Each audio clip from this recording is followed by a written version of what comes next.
এই জমিন, এই মাটি সাক্ষী দিয়ে দিবি আল্লাহ রাব্বুল আলামিনের কাছে। সেদিন আপনি কি করবেন?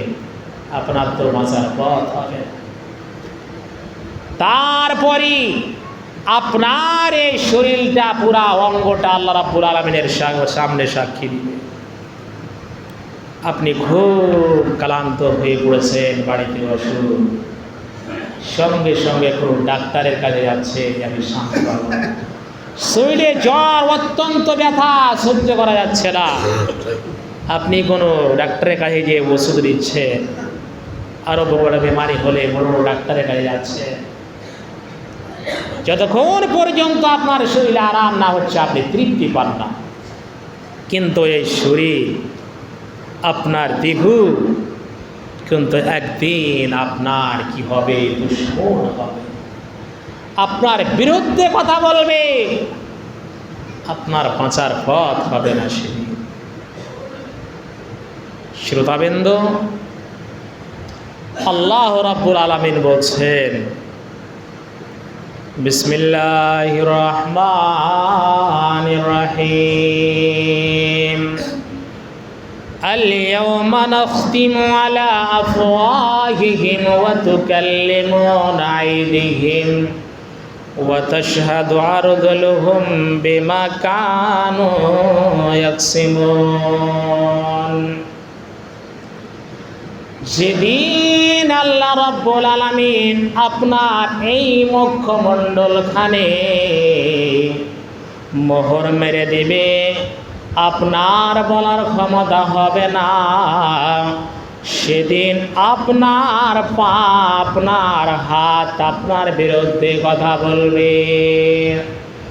ওয়াতাশহাদু আরজুলুহুম বিমা কানু ইয়াকসিবুন, আপনি কি করেছেন পৃথিবীর বুকে?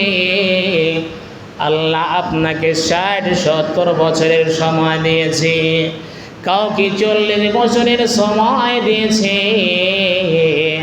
আসার সিরিয়াল আছে কিন্তু যাওয়ার সিরিয়াল নয়।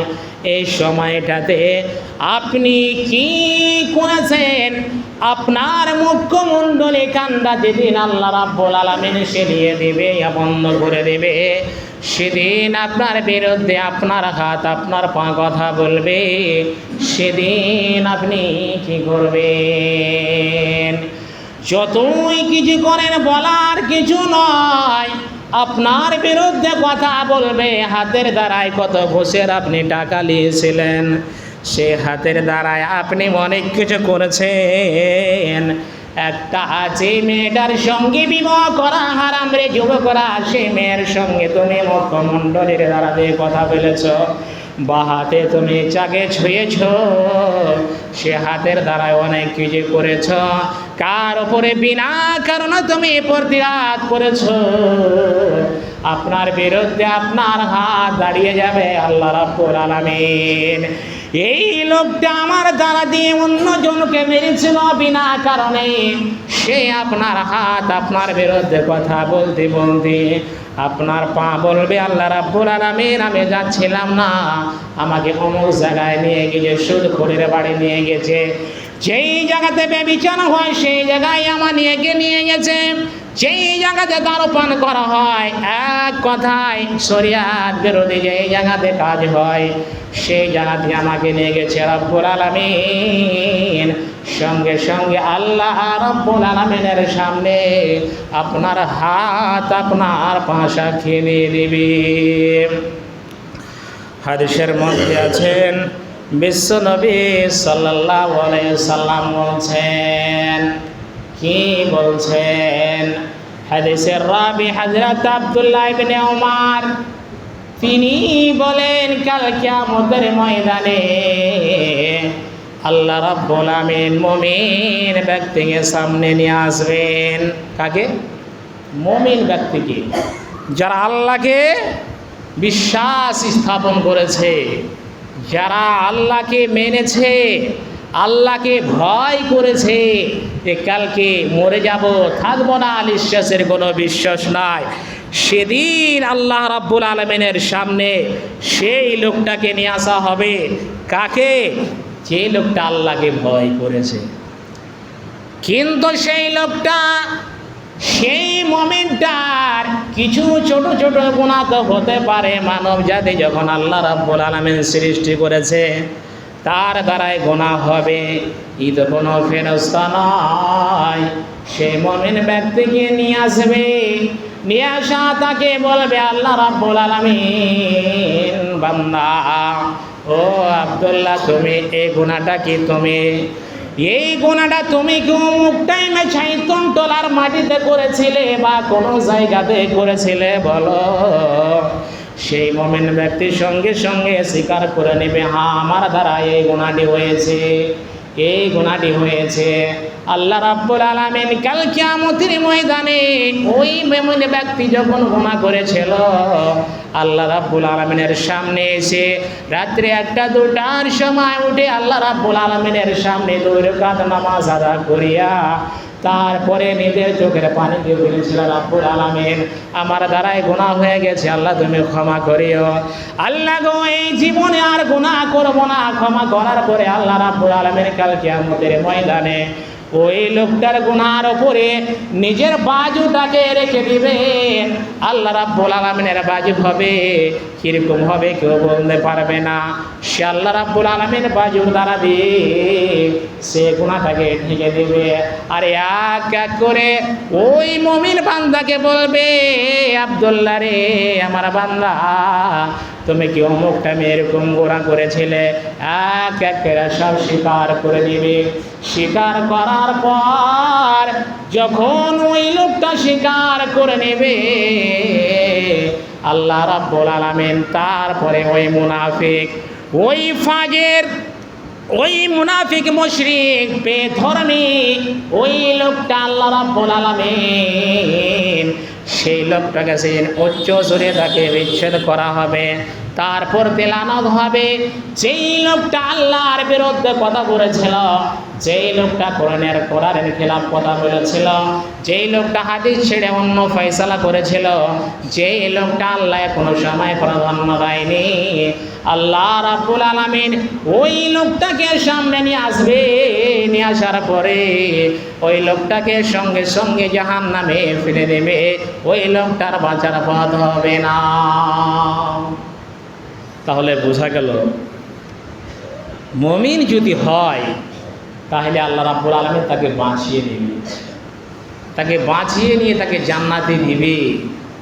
কিন্তু যেই লোকটা মুশরিক, সেই লোকটা আল্লাহর বিরুদ্ধে কথা বলে, নবীর বিরুদ্ধে কথা বলে, কোরআন হাদিস অনুযায়ী চলে না, সেই লোকটার অবস্থা কি হতে পারে?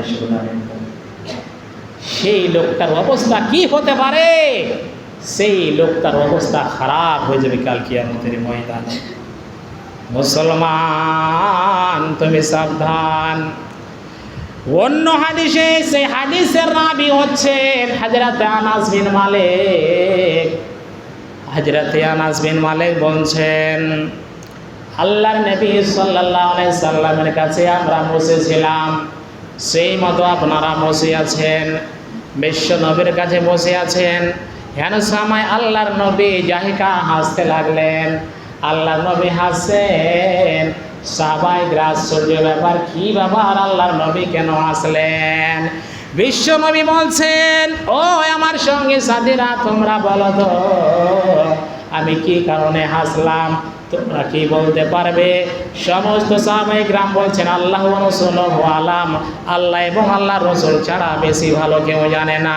আল্লাহর নবী বলছেন, ও সঙ্গে সাথীরা, আমি এই জন্য হাসলাম, আমি এই জন্য হাসলাম, কাল কিয়ামতের ময়দানে আল্লাহ রাব্বুল আলামিন এক বান্দাকে সামনে নিয়ে আসবেন।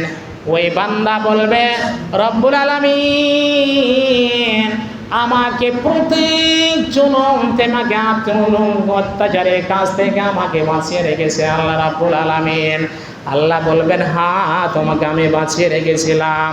তারপরে আল্লাহ রাব্বুল আলামিনকে ওই লোকটা বলবে, আল্লাহ রাব্বুল আলামিন আমি ব্যতীত আজকে আমার বিরুদ্ধে কেউ যেন সাক্ষী না দেয়, শুধু আমি আজকে সাক্ষী দেব। সেই লোকটা কি বলছে? আল্লাহ রাব্বুল আলামিন আমি ছাড়া কেউ যেন আমার বিরুদ্ধে সাক্ষী না দেয়। তো সেই লোকটা কি বাঁচতে পারবে? না, বাঁচতে পারবে না। আল্লাহ বলছেন, ঠিক আছে বান্দা, আজকে তোমার জন্য তুমি নিজেই যথেষ্ট, আর তোমার সঙ্গে থাকবে কিরামিন কাতিবিন। কিরামিন কাতিবিন প্রত্যেক মানুষের কাছে সর্বসময় থাকে। আপনি নেকি করছেন না ক্ষতি করছেন, সর্বসময় লিপিবদ্ধ করতে থাকে। ওই লিপিবদ্ধকারী ফেরেশতা থাকবে।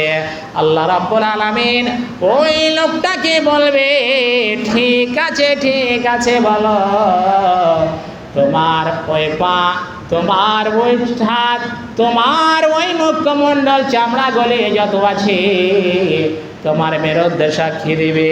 আল্লাহ রাব্বুল আলামিন বান্দাকে বলবে, ঠিক আছে, কাল কিয়ামতের ময়দানে ওই লোকটা, যেই লোকটা আল্লাহ রাব্বুল আলামিনের সামনে অভিযোগ করেছিল, ওই লোকটার মুখমণ্ডলী খান্ডাতে আল্লাহ রাব্বুল আলামিন মোহর মেরে দিবে। মোহর মেরে দিবে, কোনো কথাই সেই মুখ থেকে বের করতে পারবে না। তারপরে আল্লাহ রাব্বুল আলামিন বলবে, বান্দা আমি এবার সাক্ষী নিয়ে আসছি। আল্লাহ রাব্বুল আলামিন তার পাখি বলবে, পা তুই বলো তো কেন এই লোকটা সালাত আদায় করেনি, কেন এই লোকটা ঘুষ খেয়েছিল, কেন এই লোকটা সুদ খেয়েছিল, কেন এই লোকটা ধূমপান করেছিল, কে এক কথায় এই লোকটা কিনা শরিয়াত বিরোধী কাম করেছিল। হাত সঙ্গে সঙ্গে বলে দিবে, আপনার চামড়া বলে দিবে, আপনার পা বলে দিবে, বান্দারে বাঁচার পথ হবে না। লোকটা আফসোস করেছিল আর বলেছিল, আমার বিরুদ্ধে হয়তো কেউ কথা বলবে না। তারপরে এই লোকটার সম্বন্ধে দেখুন এরকম ধারণা করে নিবে, এক করে বলে দিবে।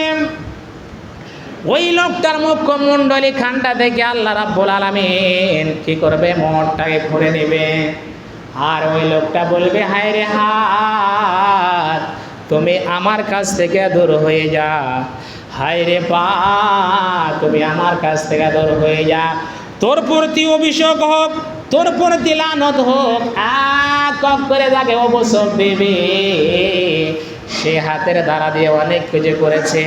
হায় রে হাত পা, কত সাবান মেখেছে, কত রং বেরঙের সাবান মেখেছে, কত কি করেছে, মালিশ করেছে, কিন্তু তার বিরুদ্ধে সেদিন কথা বলবে। সেই লোকটা আফসোস করতে করতে জাহান্নামের মধ্যে চলে যাবে। এই জন্য বিশ্ব নবী এসেছিলেন, হায় রে হতভাগা, তুই এই কথাটা আল্লাহ রাব্বুল আলামিনকে বললে, কিন্তু তোমার বিপক্ষে তোমার হাত পা সাক্ষী দিয়ে দিবে। শ্রোতাবিন্দু, সময় সংকীর্ণ, এক কথায় আপনার বিরুদ্ধে সাক্ষী দিবে আপনার অঙ্গ প্রত্যঙ্গ যতগুলো আছে, আপনার হাত পা থেকে নিয়ে বাঁচার পথ হবে না। সাক্ষী অন্য জিনিসের তো লওয়া দরকারই লাগবে না, আপনার বিপক্ষে সাক্ষী দিবে। আপনি যদি ঠিক মতন হাদিস এবং কোরআনের প্রতি আমল করেন তাহলে ঠিকই কথা বলবে, আর না তো আপনার বিপক্ষে সর্বসময় কথা বলবে। শ্রোতাবিন্দু, এই জন্য আপনি বলিয়েন না যে আমার বিরুদ্ধে কে সেদিন সাক্ষী দিবে, কোনো কথাই শোনা হবে না। আল্লাহ রাব্বুল আলামিন কাউকে বড় নেতা বানিয়েছেন, কাউকে সরদার বানিয়েছেন, মেম্বার মুখিয়া বানিয়েছেন, প্রধানমন্ত্রী বানিয়েছেন। আল্লাহ রাব্বুল আলামিন কাল কিয়ামতের ময়দানে ওই লোকটাকে বলবে, বান্দা তোমাকে আমি বিরাট বড় নেতা বানিয়েছিলাম, ঠিক কিনা? বান্দা বলবে, রাব্বুল আলামিন আমাকে বানিয়েছিলেন। বান্দারে তোমাকে আমি বড় ইজ্জত দিয়েছিলাম। বান্দা বলবে, হ্যাঁ আল্লাহ রাব্বুল আলামিন আমাকে ইজ্জত দিয়েছিলেন। এক এক করে যতগুলো নিয়ামত আল্লাহ রাব্বুল আলামিন ওই লোকটাকে দিয়ে দিয়েছে, সেদিন আল্লাহ রাব্বুল আলামিন কাল কিয়ামতের ময়দানে ওই লোকটাকে এক এক করে বলবে, এক এক করে সেই লোকটা শিকার যাবে। কিন্তু হতভাগা, তুই আল্লাহর মসজিদ চিনতে পারিসনি, তুই নবীর হাদিসকে ভালোভাবে চিনতে পারিসনি রে বান্দা। আজকে তোমার বিপক্ষে তোমার সাক্ষী দিয়ে দিবে, ফের সাক্ষী অনুযায়ী তুমি জাহান্নামে চলে যাবে। শ্রোতাবিন্দু, সব আপনি স্বীকার করবেন। এক কথায় আপনি যদি ভালো আমল করেন তো আল্লাহ রাব্বুল আলামিন আপনাকে জান্নাতে দেবে, আপনার হাত বলে দেবে। 5 ওয়াক্তে নামাজ পড়েছিলাম, ওযু করেছিলাম, আপনার পা বলবে আমি মসজিদে এসেছিলাম হেঁটে, আমি গিয়ে সাদকা দিয়েছিলাম, টাকা পয়সা আল্লাহর রাস্তায় ব্যয় করেছিলাম, রমজান মাসে রোজা করেছিলাম, একেবারে সমস্ত কিছু আপনার যখন সাক্ষী দিয়ে দেবে, আল্লাহ রাব্বুল আলামিন ওই লোকটাকে জান্নাতে দিয়ে দেবে। ওই লোকটা জাহান্নাম থেকে বেঁচে যাবে। আর যেই লোকটা বিপক্ষে সাক্ষী দিবে, ওই লোকটার কি হবে? 60-70 বছরের জিন্দেগি, 60-70 বছরের জিন্দেগি, এই জিন্দেগিটাকে তুমি গালিবাত মনে করিও। আর বাঁচতে চেয়েও না তোমরা 60-70 বছরের আগে। আপনি বলিয়েন না যে আল্লাহ রাব্বুল আলামিনকে 80-90 বছর। তো শ্রোতাবিন্দু, 80-90 বয়স যারা হয়ে যায় তাদের উঠতে উঠতে সর্বসময় কষ্ট। বিশ্বনবী সাল্লাল্লাহু আলাইহি সাল্লাম এই জন্য বলেছেন, আমার উম্মতের বয়স 60 থেকে 70 বছর। এই 60-70 বছরই দুনিয়া থেকে যাওয়ার চেষ্টা করবে। আল্লাহ রাব্বুল আলামিন যে দোয়া করবেন শ্রোতাবিন্দু। যাই হোক, যে কথাটা আমি বলতেছিলাম, সর্বসময় আল্লাহকে ভেবে চলবেন, তাহলে আপনার বিপক্ষে আপনার সাক্ষী দেবে না হাত এবং পা, আপনার চামড়া, যত কিছু আছে আপনার বিপক্ষে সাক্ষী দিবে না। আপনি যদি ঠিক মতন কোরআন এবং হাদিস অনুযায়ী চলেন, আপনার সাক্ষী দিবে আল্লাহ রাব্বুল আলামিন এই লোকটা সব কাম করেছে, তারপরে আল্লাহ রাব্বুল আলামিন এই লোকটাকে জান্নাতে দিবে। শ্রোতাবিন্দু, সময় হয়ে গেল। যেই কথাগুলি বললাম, আল্লাহ রাব্বুল আলামিন আমাদেরকে যেন সঠিকভাবে আমল করার তৌফিক দান করে। আল্লাহুম্মা আমিন সুম্মা আমিন। বিসমিল্লাহির রহমানির রহিম। কুল হুয়াল্লাহু আহাদ আল্লাহুস সামাদ লাম ইয়ালিদ ওয়া লাম ইউলাদ ওয়া লাম ইয়াকুল লাহু কুফুওয়ান আহাদ। আল্লাহুম্মা সাল্লি আলা মুহাম্মাদ ওয়া আলা আলি মুহাম্মাদ কামা সাল্লাইতা আলা ইব্রাহিম ওয়া আলা আলি ইব্রাহিম ইন্নাকা হামিদুম মাজিদ। আল্লাহুম্মা বারিক আলা মুহাম্মাদ ওয়া আলা আলি মুহাম্মাদ কামা বারাকতা আলা ইব্রাহিম ওয়া আলা আলি ইব্রাহিম ইন্নাকা হামিদুম মাজিদ। সুবহানা রাব্বিকা রাব্বিল ইজ্জাতি আম্মা ইয়াসিফুন ওয়া সালামুন আলাল মুরসালিন ওয়ালহামদুলিল্লাহি রাব্বিল আলামিন।